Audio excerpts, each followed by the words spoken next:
Nancy Pelosi, welcome to Hard Talk.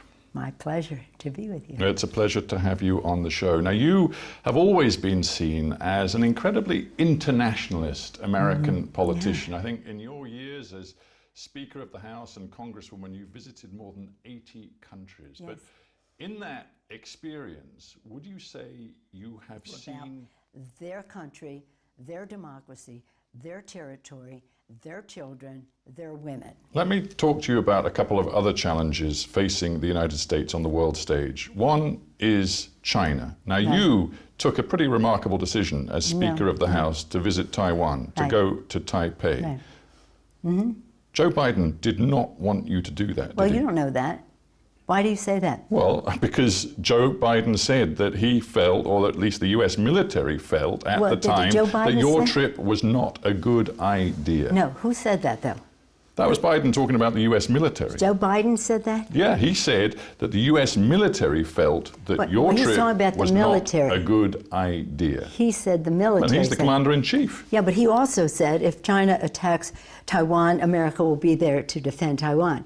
And then they sort of said, well, not really quite that. Well, exactly, Madam Speaker, that's exactly what happened. Joe Biden appears unsure what America's strategic stance is on China, and that worries the rest of the world. No, it isn't unclear.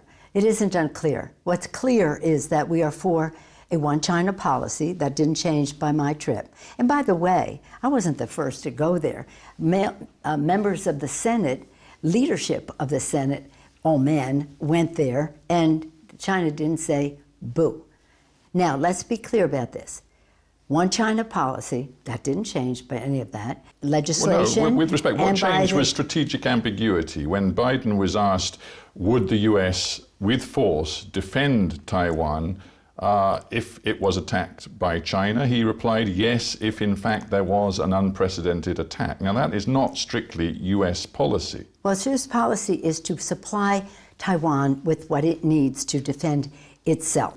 The fact is that we're saying neither side should change the status quo, especially violently. But I guess, bottom line, do you think that the United States is in any position today to go to war with China over Taiwan? War is a very last resort.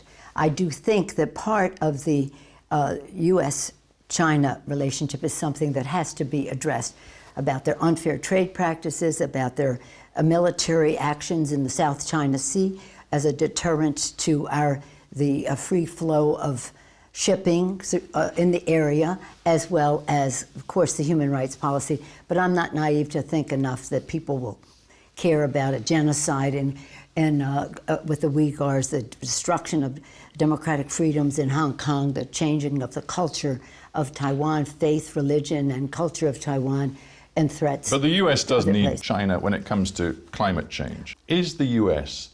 showing leadership? Because the reality is, while Joe Biden is spending tens and tens of billions of dollars on the energy transition, on renewables, on infrastructure to create some sort of green economy, he is also supervising an economy where oil output is at record levels of exports of liquefied natural gas. The United States essentially is giving the world a message of, we want to have our cake and eat it too. We want to talk green, but we want to deliver fossil fuel energy. In the spirit of your title of Hard Talk, you're completely wrong. Just in friendship, may I say. I'm not offended, but I want to hear why. You're completely wrong. You're not making any differentiation. You're just paying.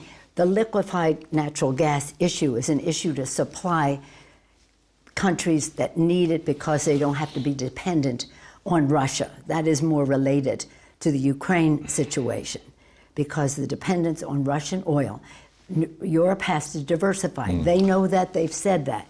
In the meantime, their economy, their society needs more fuel, and that's what that's about. So I myself have had my back and forth with the Chinese government, and they invited me, Speaker, to come to China, have a fresh start, and let's just talk about climate change.